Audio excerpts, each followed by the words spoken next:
नमस्कार, स्वागत है आपका। आज हम देखते हैं हाई स्कूल क्लास का जो चैप्टर नंबर 10 है, रोज़ का सरमन एट बनारस। तो सरमन मतलब है उपदेश, एट बनारस मीन्स बनारस। तो बनारस में महात्मा बुद्ध का जो उपदेश था उससे संबंधित चैप्टर लिखा गया है। तो आज हम देखते हैं, आइए। तो इस चैप्टर को देखने से पहले हम ये जान लें, तो इसमें महात्मा बुद्ध थे, उनके बचपन का नाम सिद्धार्थ गौतम था और उन्हें जब संसार के कष्टों को देखा तो ज्ञान की तलाश में 25 वर्ष की अवस्था में अपने महलों को छोड़ दिया और इस संसार में निकल दिए। और अंत में 7 वर्ष घूमने के बाद वो एक पीपल के पेड़ के नीचे बैठ गए और वहाँ पे उन्हें 7 दिनों के बाद ज्ञान प्राप्त हो गया।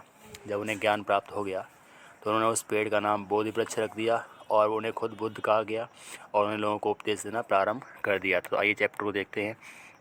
कह रहे हैं, गौतम बुद्ध ने बिगेन मीन्स आरंभ किया, लाइफ मीन्स जीवन, एज अ प्रिंस मीन्स एक राजकुमार के रूप में। तो गौतम बुद्ध ने अपना जीवन था वो एक राजकुमार के रूप में प्रारंभ किया था। नेम मीन्स नाम था, सिद्धार्थ गौतम मीन्स सिद्धार्थ गौतम। तो गौतम बुद्ध जो राजकुमार थे और उनके बचपन का नाम था सिद्धार्थ गौतम। इन मीन्स में नॉर्थर्न मीन्स उत्तरी, इंडिया मीन्स भारत में। उत्तर भारत में गौतम बुद्ध ने अपना जीवन प्रारंभ किया था। वह एक राजकुमार थे, राजा के पुत्र थे और उनका बचपन का नाम सिद्धार्थ गौतम था। आगे देखते हैं। एट 12 वर्ष की अवस्था पर ही वॉज सेंट अवे, उन्हें भेज दिया गया था फॉर स्कूलिंग में शिक्षा प्राप्त करने के लिए। और जब 12 वर्ष के हुए तब उन्हें शिक्षा प्राप्त करने के लिए भेज दिया गया। In the Hindu sacred, sacred पवित्र, स्क्रिप्चर्स मतलब धर्म ग्रंथों की। तो उन्हें हिंदुओं के धर्म ग्रंथों की शिक्षा प्राप्त करने के लिए 12 वर्ष की अवस्था में विद्यालय के लिए भेज दिया गया, स्कूलिंग के लिए भेज दिया गया। और होता क्या है, एंड मिस और 4 ईयर्स लेटर, और 4 वर्षों के बाद, तो 12 वर्ष की अवस्था में शिक्षा प्राप्त करने के लिए भेजा गया था। और 4 वर्ष के बाद होता क्या है, ही मिस वह रिटर्न मिस लौट आए, होम मिस घर पर। तो जब वो 12 वर्ष की अवस्था में गए थे वहाँ पे शिक्षा प्राप्त करने के लिए और 4 वर्ष में शिक्षा उनकी पूरी हो गई और 16 वर्ष की अवस्था में वहाँ से वो लौट आए। 4 वर्ष के बाद जब वहाँ से लौटे तो उनकी अवस्था 16 वर्ष थी। और हुआ क्या, जब वो घर लौटे तो हुआ क्या, मैरी अ प्रिंसेस, तो उन्होंने एक राजकुमारी से विवाह कर लिया। तो जो 12 वर्ष की अवस्था में शिक्षा प्राप्त करने के लिए गए हुए थे, 4 वर्ष शिक्षा प्राप्त की, हिंदुओं के जो पवित्र ग्रंथ हैं उनकी शिक्षा प्राप्त की और उसके बाद 16 वर्ष की अवस्था में अपने घर वापस लौटे और उन्होंने एक राजकुमारी से विवाह किया। आए कह रहे हैं, दे हैड अ सन, उनके एक पुत्र हुआ। एंड मिस और लिव्ड मीन्स वो रहते रहे फॉर 10 ईयर्स मीन्स 10 वर्षों तक। एज वेविटेड रॉयल्टी, वो सम्मानित जीवन के साथ अपने राशि ठाट वाट के साथ 10 वर्षों तक वो अपने महलों में व्यतीत किया रहते रहे। विवाह होने के बाद 10 वर्ष तक अपने राशि ठाट वाट में अपने महलों में रहते रहे।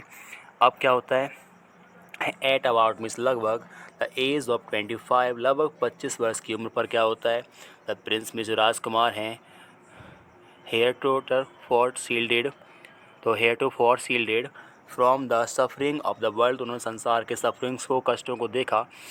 वाइल में जिस समय आउट मीन्स बाहर गए हुए थे हंटिंग में शिकार के लिए, तो chased upon a sick man, उन्होंने वहाँ पे एक बूढ़े बीमार व्यक्ति को देखा। तो जब वो राजकुमार लगभग 25 वर्ष के थे तो उस समय उन्होंने संसार के कष्टों को देखा। जिस समय वो शिकार के लिए हंटिंग के लिए बाहर गए हुए थे तो उन्होंने एक सिक मैन को देखा, बीमार व्यक्ति को देखा। कह रहे हैं, एंड देन, और उसके बाद एन एज्ड मैन, और एक एज्ड मैन मीन्स बूढ़े व्यक्ति को देखा। और क्या देखा, देन मीन्स तब, उसके बाद अ फ्यूनरल प्रोसेसन, एक अंतिम संस्कार की प्रक्रिया को देखा। एंड मीन्स और, फाइनली मीन्स अंत में, अ मॉन्क मीन्स एक साधु को देखा, भिक्षु को देखा। बेगिंग मीन्स मांगते हुए, फॉर आर्म्स मीन्स भिक्षा। तो एक दिन होता क्या है, वो शिकार के लिए बाहर जाते हैं तो अचानक से वो एक बूढ़े व्यक्ति को, एक बीमार व्यक्ति को और एक अंतिम संस्कार होती प्रक्रिया को देखते हैं और लास्ट में वो एक साधु को भिक्षा मांगते हुए देखते हैं। तो ये सब चीज़ें उन्होंने जब देखी तो उन्हें जीवन में कोई कष्ट नहीं था, पहले राशि ठाट बाट में रहते थे। जब अचानक से उन्होंने संसार के इन कष्टों को देखा कि व्यक्ति को बीमार होना पड़ता है, व्यक्ति बूढ़ा भी होता है, व्यक्ति की मृत्यु भी होती है, व्यक्ति के जो जीवन में काफ़ी कष्ट उत्पन्न होते हैं, तो इन सब चीज़ों को देख कर उनका मन द्रवित हो गया, परेशान हो गया। तो होता क्या है, दीज साइड्स, इन दृश्यों ने, सो मीन्स बहुत ज़्यादा, मूव मीन्स बदल दिया, हिम मीन्स उन्हें, तो इन दृश्यों ने उनको बहुत ज़्यादा परिवर्तित कर दिया, बदल दिया, उन्हें काफ़ी दुख हुआ। दैट मीन्स जिससे, ही एट वंस मीन्स तुरंत ही, वेंट आउट मीन्स चले गए, इन द वर्ल्ड मीन्स संसार में, टू सीक मीन्स तलाश करने के लिए, एनलाइटनमेंट मीन्स ज्ञान। तो जब उन्होंने संसार के कष्टों को देखा तो संसार के कष्टों को देखकर उन्हें काफ़ी दुख हुआ। उन्हें महसूस हुआ कि एक दिन व्यक्ति को बूढ़ा होना पड़ता है, व्यक्ति बीमार भी हो सकता है, व्यक्ति के अंत में मृत्यु भी हो सकती है, क्योंकि वो राजकुमार थे और पहले उनके पास सभी संपूर्ण सुविधाएं थीं। उन्हें इस जीवन के बारे में पता नहीं था कि व्यक्ति को मरना ही पड़ता है। व्यक्ति बीमार पड़ सकता है, व्यक्ति के जीवन में बहुत सारी घटनाएं हो सकती हैं। जब उन्हें संसार के कष्टों के बारे में मालूम पड़ा तो उन्हें फील हुआ कि ये जीवन तो बहुत काफ़ी कष्टपूर्ण है। तो जीवन जो कष्टपूर्ण है, उससे कष्टपूर्ण जीवन से बचने के लिए ज्ञान की तलाश में उन्होंने 25 वर्ष की अवस्था में अपने महलों को छोड़ दिया। कंसर्निंग द सॉरोज, चिंताओं को देखते हुए, ही हैड विटनेस, जो उन्होंने खुद विटनेस में स्वयं देखी। तो जिन चिंताओं को, जिन समस्याओं को, जिन कष्टों को, सॉरोज उन्होंने खुद देखा था, उन सॉरोज से, कष्टों से बचने की तलाश के लिए और ज्ञान की प्राप्ति के लिए उन्होंने अपने महलों को छोड़ दिया। अब क्या होता है, जब उन्होंने 25 वर्ष की अवस्था में अपने महलों को छोड़ दिया, उसके बाद क्या हुआ, ही वॉन्डर्ड, वह घूमते रहे फॉर 7 ईयर्स में 7 वर्षों तक। तो घर त्यागने के बाद, महल त्यागने के बाद वह 25 वर्ष तक घूमते रहे चारों तरफ। एंड मिस, और फाइनली मिस, अंत में सेट डाउन, मिस बैठ गए under a people tree, miss people पेड़ के नीचे। तो वो ज्ञान की तलाश में चारों तरफ भटकते रहे। 7 वर्ष भटकने के बाद अंत में वह एक पीपल पेड़ के नीचे बैठ गए।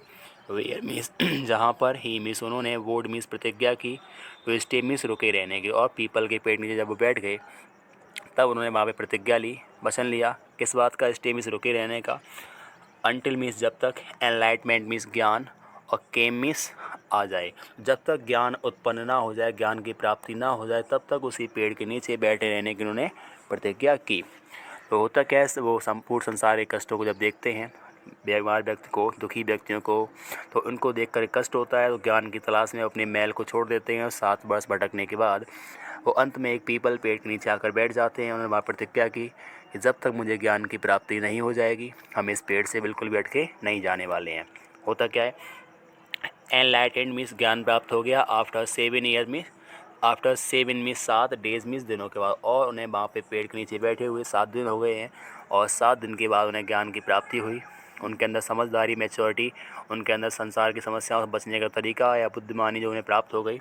अब क्या हुआ, जब ज्ञान की प्राप्ति हो गई तो ही मीन्स, उन्होंने रीनेम्ड मीन्स, दोबारा से नाम रख दिया, द ट्री मीन्स, पेड़ का, द बोध ट्री मीन्स, बोध ट्री। तो उन्होंने, जब उन्हें ज्ञान की प्राप्ति हो गई उस पीपल पेड़ के नीचे, तो उन्होंने उस पेड़ का नाम बोधि ट्री रख दिया। बोध का मतलब है यहाँ पे विजडम, बुद्धिमानी। तो उन्होंने उस पीपल के पेड़ को रिनेम कर दिया, दोबारा से नामकरण कर दिया, उस पेड़ का नाम रखा बोधि वृक्ष। अब क्या होता है, एंड मीन्स, और बेगेन टू टीच, और वो सिखाने लगे। एंड मीन्स, और शेयर मीन्स, बांटने लगे। हिज न्यू मीन्स, अपने नए, अंडरस्टैंडिंग मीन्स, विचारों को, जानकारियों को। और जैसे उन्हें ज्ञान की प्राप्ति हो गई तो अब वो लोगों के बीच में अपने नए नए विचारों को, नई नई समझदारी, नई जानकारियों को लोगों के बीच में वो बांटने लगे। अब क्या होता है, एट दैट पॉइंट, इस बात से, तो जब वो लोगों को ज्ञान की बातें बताने लगी, शिक्षाप्रद बातें बताने लगे, होता क्या है, एट दिस पॉइंट, इस बात से, ही बिकेम मीन्स, वे बन गए, नॉन मीन्स, जाने जाने लगे, एज मीन्स, के रूप में, द बुद्ध मीन्स, बुद्ध। और जैसे ही वो लोगों को शिक्षाएं देने लगे, जानकारियां बताने लगे, तो उन्हें अब लोग बुद्ध के रूप में जानने लगे। अब कह रहे हैं बुद्ध का मतलब क्या है, द अवेकेंड मीन्स, जागृत, और मीन्स, या फिर द एनलाइटेंड मीन्स, शिक्षित या जागरूक व्यक्ति। कह रहे हैं बुद्ध का जो मतलब है वो जागृत अर्थात विद्वान व्यक्ति से होता है मतलब। तो जैसे ही वो लोगों को शिक्षाप्रद बातें बताने लगे, लोगों के जीवन को, कष्टों को कम करने के लिए उनके जीवन की सच्चाई को बताने लगे, तो लोग उन्हें बुद्ध नाम से जानने लगे और इस तरह उनका नाम बुद्ध पड़ गया। आगे देखते हैं, the Buddha preached his first sermon, Buddha ने फर्स्ट मीन्स पहला, सरमन मीन्स उपदेश, प्रीच्ड मीन्स दिया, एट द सिटी मीन्स शहर में, और बनारस मीन्स बनारस। तो बनारस शहर में बुद्ध ने अपना पहला स्पीच दिया, पहला अपना प्रीच, उपदेश दिया। मोस्टली मीन्स, सबसे ज़्यादा, होली मीन्स, पवित्र, ऑफ द मीन्स की, लिविंग मीन्स, नहाने वाले, प्लेसेस मीन्स, स्थान पर, संसार के जो सबसे पवित्र स्थान नहाने वाले हैं। ऑन द रिवर मीन्स, नदी, गंगाज मीन्स, गंगा, दोनों सबसे पवित्र नदी गंगा है, उसके किनारे अपने पहले उपदेश को दिया था। तो आए कह रहे उन्होंने अपना पहला उपदेश था वो गंगा नदी के किनारे बनारस में दिया। आए कह रहे इसमें, दैट सरमन, उस उपदेश को, हैज़ बीन प्रिजर्व मीन्स, सुरक्षित रख लिया गया, एंड मीन्स, और, इज़ गिवन मीन्स, दिया गया है, हेयर मीन्स, यहाँ पे। तो वही उनका जो उपदेश वहाँ पे उन्होंने गंगा नदी के किनारे जो बनारस में दिया था, उसी उपदेश को आज इस पार्ट में दे रहे हैं। इट मीन्स, ये उपदेश, रिफ्लेक्ट मीन्स, बताता है, द बुद्ध मीन्स, बुद्ध के, विजडम मीन्स, ज्ञान को। ये उपदेश है वो बुद्ध के ज्ञान को बताता है। अबाउट मीन्स, के बारे में, वन इनसेक्रेटेबल काइंड ऑफ सफरिंग, संसार के जो असहनीय कष्ट हैं उन कष्टों के बारे में, समझदारी के बारे में जो उनका ज्ञान है वह बताता है। इनसेक्रेटेबल मतलब है something which can not be understood, ऐसी वस्तु जिसे हम समझ नहीं सकते, अर्थात संसार का जीवन है, इस जीवन को हम समझ नहीं पाते हैं। तो इस जीवन के बारे में हम लगातार परेशान होते रहते हैं, दुखी रहते हैं, हमेशा कष्ट में रहते हैं। तो इन कष्टों से, इन सफरिंग से बचने का जो तरीका बताने के लिए उन्हें अपने ज्ञान पूर्वक, अपने बुद्धिमानी पूर्वक कुछ उपदेश दिए थे। तो वही उपदेश यहाँ पे कुछ हैं वो बताए गए हैं। आगे देखते हैं।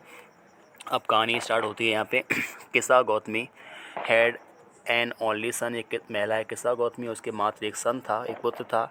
एंड ही डाइड, और वह ख़त्म हो गया। तो एक महिला किस्सा गौतमी थी और उसके एक ही केवल पुत्र था, इकलौता पुत्र था, वो भी ख़त्म हो गया।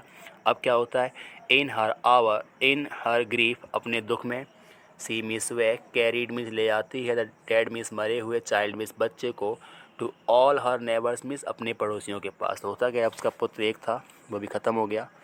तो किस्सा गौतमी अब अपने पुत्र को, अपने दुख के समय में अपने पुत्र को गोद में उठा करके अपने सभी पड़ोसियों के पास ले जाती है और आस्किंग मिस, पूछती है, मांगती है, देम मिस, उनसे, फॉर मेडिसिन मिस, दवाई के बारे में। तो उसका पुत्र ख़त्म हो गया है, वह चाहती है मेरा पुत्र कैसे भी जीवित हो जाए। तो अपने पुत्र को गोद में उठा करके रोती बिलखती हुई वह अपने सभी पड़ोसियों के पास पहुंचती है और उनसे अपने पुत्र को जीवित करने के लिए, दवाई के लिए रिक्वेस्ट करती है।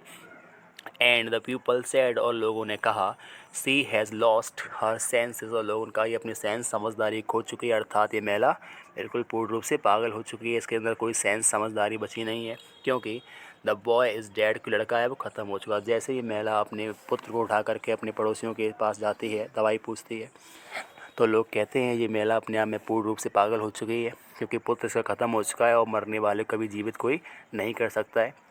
तो इस तरह से आगे देखते हैं। अब क्या होता है, एट लेंथ, कुछ दूरी पर। तो कुछ दूरी पर होता क्या है, किस्सा गौतमी मेट अ मैन, किस्सा गौतमी एक व्यक्ति से मिली, हु मिस, जो रिप्लाइड मिस, उत्तर दिया, टू हर मिस, उसको, रिक्वेस्ट मिस, प्रार्थना पर। तो अब कुछ दूरी चलने पर किस्सा गौतमी को एक व्यक्ति मिलता है।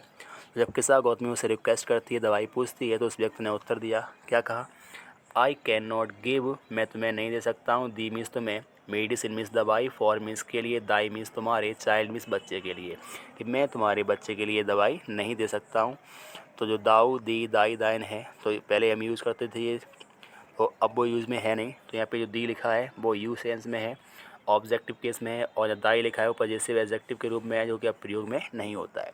तो उसने व्यक्ति ने कहा कि मैं तुम्हारे पुत्र के लिए दवाई नहीं दे सकता हूँ, बट मिस, लेकिन, आई नो मिस, मैं जानता हूँ, अ फिजिशियन मिस, एक चिकित्सक को, हु मिस, जो कैन मिस, ऐसा काम कर सकता है, कि मुझे, मेरे आपके पुत्र के बारे में जो दवाई है वो पता नहीं है, लेकिन मैं एक ऐसे व्यक्ति को जानता हूँ जो आपके पुत्र के लिए दवाई दे सकता है, आपका पुत्र ठीक हो सकता है। अब क्या होता है आगे देखें। तो एंड द गर्ल सेड, और उस लड़की ने कहा, अर्थात उसके साथ गौतमी ने कहा, प्रे मिस, कृपया, टेल मी मिस, मुझे बता दो। तो जैसे ही उस व्यक्ति ने कहा कि मैं एक व्यक्ति को जानता हूँ जो व्यक्ति आपको दवाई दे सकते हैं, आपका पुत्र ठीक हो सकता है, तो उस महिला ने कहा, कृपया करके मुझे बताइए, सर मिस, श्रीमान जी, हु इज़ इट मिस, यह व्यक्ति कौन है, ज़रा बताएं कि वह व्यक्ति कौन है जो मेरे पुत्र को जीवित कर सकता है। एंड मिस, और द मैन मिस, व्यक्ति ने, रिप्लाइड मिस, उत्तर दिया, क्या उत्तर दिया, गो टू शाक्य मुनि, द बुद्ध, की शाक्य मुनि जो बुद्ध हैं, कृपया आप उनके पास जाएं, वही इस संसार में आपको तरीका बता सकते हैं। मेरे पास कोई दवाई नहीं है, लेकिन अगर आप उनके पास जाएंगे तो कोई ना कोई आपको समाधान अवश्य ही मिलेगा। जैसे ही अपने पुत्र की दवाई के बारे में उन्होंने सुना कि एक व्यक्ति ऐसे हैं जो शाक्य मुनि गौतम बुद्ध हैं, तो वो हमें कुछ न कुछ जानकारी दे सकते हैं, कुछ दवाई उपलब्ध करा सकते हैं। तो किस्सा गौतमी तुरंत वहाँ से भागती हुई उनके पास पहुँच जाती हैं। Kisa Gotami repair to the Buddha, तो किस्सा गौतमी अपने बुद्ध के सामने हाथों को जोड़ती हैं, एंड क्राइड मिस, रोते हुए कहती हैं, Lord miss, Swami, and master miss, मालिक, गिव मी द मेडिसिन, मुझे दवाई दे दो, दैट मीन्स, जिससे, विल क्योर मीन्स, ठीक हो जाए, माई बॉय मीन्स, मेरा पुत्र। तो जैसे ही किस्सा गौतमी सुना तो तुरंत भागती हुई इन बुद्ध भगवान के पास पहुंचती हैं और उनसे हाथों को जोड़ कर रिक्वेस्ट करती हैं कि कृपया आप मुझे वो दवाई दे दीजिए जिससे मेरा पुत्र क्योर हो जाए, ठीक हो जाए। अब क्या होता है, द बुद्ध आंसर्ड, बुद्ध ने उत्तर दिया, I want a handful of mustard seed, कि मुझे, आई मिस, मैं, वॉन्ट मिस, चाहता हूँ, अ हैंडफुल मिस, एक मुट्ठी भर, मस्टर्ड सीड में, सरसों के बीज। तब बुद्ध ने कहा कि मैं आपके पुत्र के लिए जो दवाई की आप बात कर रही हैं, तो मुझे सबसे पहले एक मुट्ठी सरसों के बीज ला करके दीजिए। एंड मिस, और वैन मिस, जब, द गर्ल मिस, वह लड़की के साथ गौतमी, इन हर जॉय मिस, अपनी प्रसन्नता से, प्रॉमिस्ड मिस, वायदा किया, टू प्रोक्योर मिस, लाने का, इट मीन्स, इन चीज़ को, बीज को। जैसे ही उस महिला ने सुना कि बुद्ध केवल हैं, वो एक मुट्ठी सरसों के बीज मांग रहे हैं और इससे हमारा पुत्र ठीक हो जाएगा, तो उसने तुरंत ही इन बीज को लाने का वादा किया, बड़ा प्रसन्न हुई। और लेकिन जैसे ही वो महिला वहाँ से चलती है, बीज लाने के लिए वहाँ चलती है, तो बुद्ध भगवान कहते हैं, द बुद्ध एडिड, बुद्ध ने एक बात जोड़ दी। क्या जोड़ दी? द मस्टर्ड सीड मीन्स सरसों के बीज, मस्ट बी मीन्स अवश्य, टेकन मीन्स होने चाहिए, फ्रॉम अ हाउस मीन्स एक ऐसे घर से, वेयर मीन्स जहाँ, नो वन मीन्स किसी ने भी नहीं, हैज़ लॉस्ट मीन्स खोया हो, अ चाइल्ड मीन्स एक कोई पुत्र या बच्चा, हस्बैंड मीन्स कोई पति, पेरेंट मीन्स माता पिता, और फ्रेंड मीन्स मित्र। ये सरसों के बीज एक ऐसे घर से होने चाहिए जहाँ किसी ने अपने पुत्र को, अपने पति को, अपने पेरेंट को या अपने फ्रेंड को बिल्कुल भी नहीं खोया हो। तो आपको सरसों के बीज ऐसे घर से लाने हैं जहाँ आज तक कोई ख़त्म नहीं हुआ हो। अब किस्सा गौतमी अपने कष्ट में थी, उन्हें काफ़ी अच्छा लगा कि कोई व्यक्ति हमारे पुत्र को जीवित कर सकता है, तो उन्होंने इस बात पे ध्यान नहीं दिया कि संसार में शायद ऐसा कोई घर है ही नहीं जहाँ पे कोई व्यक्ति आज तक ख़त्म ना हुआ हो। तो वो जल्दबाजी में तुरंत वहाँ से चल देते हैं